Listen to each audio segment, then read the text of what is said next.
Hi అండి, welcome back to our channel Pramila dreams. అందరూ ఎలా ఉన్నారు ఫ్రెండ్స్? నేనైతే బాగానే ఉన్నాను.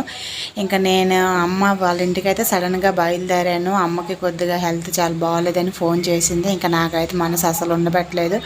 అది కూడా ఈవినింగ్ టైంలోనే 3 అలాగ అయిపోయింది. నేను బయలుదేరేటప్పటికి వాతావరణం వర్షం చాలా గట్టిగా పడుతుంది. అలానే నర్సనపేట దగ్గర అయితే నల్లగా మబ్బులు కమ్మేశాయి. నాకైతే సింగిల్గా బయలుదేరాను. చాలా భయం వేసింది, కానీ అమ్మకి బాగాలేదని టెన్షన్లో ఇంకా అవన్నీ ఏమైతే పట్టించుకోలేదు. ఇంకా బస్సు అయితే ఎక్కాను కానివ్వండి, ఇంకా ఫుల్ రష్. అంటే ఈవినింగ్ టైం కదా, ఇంకా కాలేజ్ స్టూడెంట్లు, స్కూల్ స్టూడెంట్లు రిటర్న్ అవుతుంటారు కదా, ఇంకా బస్సు ఫుల్ రద్దుగా ఉంది.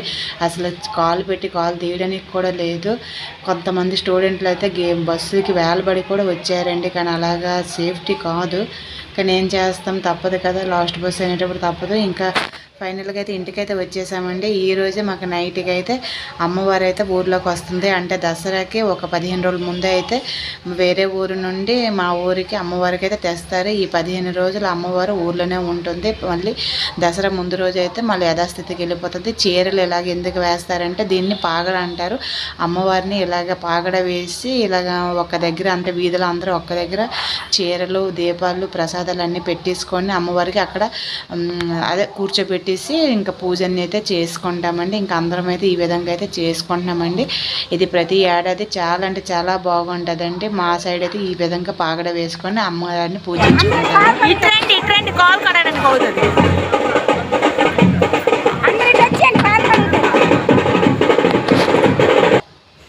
ఫైనల్గా అమ్మవారు వచ్చేసింది. అందరం అయితే కాలు కడగడం అయితే చేసేసి పూజ చేసుకుంటాం.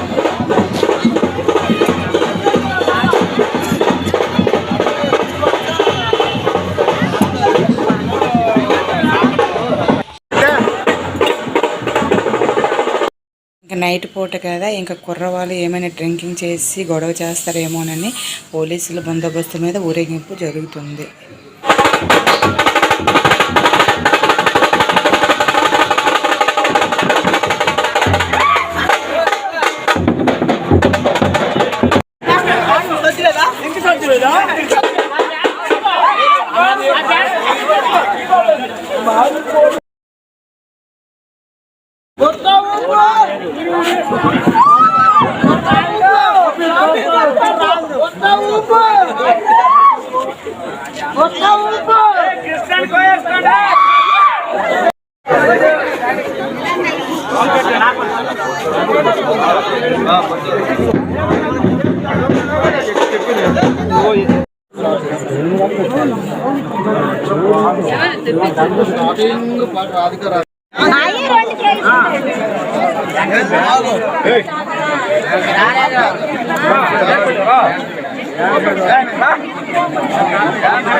ఈ విధంగా ప్రతి వీధిలో ఉన్న దర్శనం ఇచ్చిన తర్వాత రాజుగారి కోట దగ్గర అయితే గుడిలోని అమ్మవారిని అయితే పెడతారండి. ఈ 16 రోజులు ఇంకా కోళ్ళు, చీరలు అందరూ చూపించుకుంటారు. ఆ గుడికి వెళ్ళి 16 రోజులు అయిపోయిన తర్వాత మళ్ళీ యథాస్థానంకి అమ్మవారిని అయితే పంపించేస్తారు. వీడియో నచ్చితే లైక్